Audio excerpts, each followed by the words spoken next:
Have a nice day guys! Sa video ito, isi-share ko po sa inyo yung tips and tricks tungkol sa ating mga messenger application.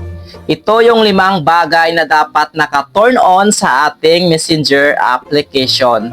Alam ko guys, very useful na ito no, ng mga features sa messenger kung naka-turn on ito. Pero sa inyo guys, hindi nyo pa alam to, sundan nyo lang yung ating full tutorials para alam ninyo kung ano yung mga bagay na ito na dapat naka-turn on sa ating messenger. By the way guys, kung bago ka pa lang sa channel na ito, huwag mo kakalimutan na i-subscribe ang aking YouTube channel at i-hit na rin ang notification bell para palagi kang updated sa mga bago kong videos. At i-follow na rin ako guys sa aking Facebook account kung gusto mo ako masundan sa aking mga videos doon.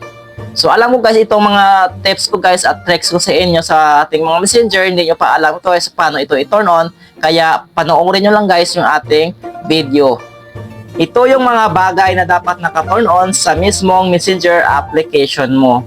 Pinagsama-sama ko na dito lahat guys para panoorin nyo hanggang dulo itong ating full tutorial videos. Dahil bawat features na ibabahagi ko sa inyo ay dapat naka-turn on dito kay messenger. Ay sobrang laking tulong para maging safe at mas secure ang ating paggamit ng messenger application. So, simulan na natin ang tutorials. So, unang bagay na dapat naka-turn on dito sa ating mga messenger ay itong safe website browsing. Para every time na meron hindi safe na sites na sinusubukan kunin yung mga private information natin, ay agad-agad tayong ino-notify ni messenger. So, kung paano i-turn on yan, sundan nyo lang ito. So, ganito lang.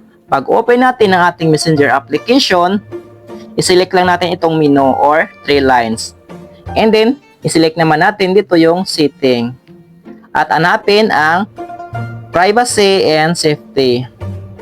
At i-select natin dito yung safe browsing. And then dito, hanapin lang natin dito yung advanced browsing protection. Expand standard browsing protection to include more unsafe website and regularly checks for new rays. So, select natin yan. At yung pangalawang bagay naman na dapat naka-turn on dito sa messenger ay itong protect IP address and calls. Sobrang useful nito mga guys dahil during video call sa mga hindi nakakaalam ay pwedeng ma-access yung ating mga IP address at alam naman natin na ang mga IP address ay nalalaman yan ating mga personal details tulad ng location at internet identification. So para maiwasan yan ay dapat kailangan naka-turn on yung bagong features ni messenger na protect IP address and calls. Kung paano yan i-turn on, back lang tayo at i-select natin, pa-scroll down sa ilalim. So ito yung protect IP address, click natin yan and then i-on natin yan guys. Dapat naka-toggle on yan. Ayan, naka-on automatic. So yung pangatlong tips ko naman sa inyo ay your device or keychains. Ito guys, sobrang useful din ito mga guys. Dahil once na nilagin sa ibang devices yung ating mga messenger account ay manunotify tayo galing mismo kay messenger. Para maiwasan natin ang unauthorized access, kailangan natin ito i-turn on. So back lang tayo. At dito guys, end-to-end encrypted chat. So i-click natin yan. Select natin security alerts. Manage security alerts. At saka dapat naka-on yan guys. Your device or keychains ay dapat naka-toggle on yan. At yung pang-apat naman guys na dapat naka-turn on ay yung ating app lock. Alam nyo ba pwede natin lagyan ng password itong mismong mga messenger application natin.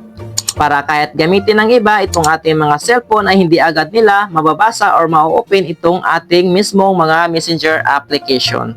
Kung paano yan i-turn on, back lang tayo. At hanapin lang natin dito yung app lock. Ayan, i-select natin to. At saka, i-on natin yan guys. Select natin toggle on. And then dito guys, meron siyang fingerprint or password. So, i-register natin yung ating fingerprint. So, ayan. And then dito guys, i-select lang natin dito yung after I leave messenger. So, okay na. So, yung pangalimang bagay naman na dapat naka-turn on dito kay messenger ay itong typing indicator. Bagong features ito ni messenger na indication na makikita natin kung nagta-type yung ating mga ka-chat dito sa ating mga messenger. Kung paano yan i-turn on, sundan nyo lang ito. Back lang tayo. Back. Hanggang bumalik tayo dito sa ating mga ka-chat. Like for example dito guys, ito. Select natin yan and then i-select natin tong profile. And then dito, hanapin lang natin dito yung typing indicator. Ayan.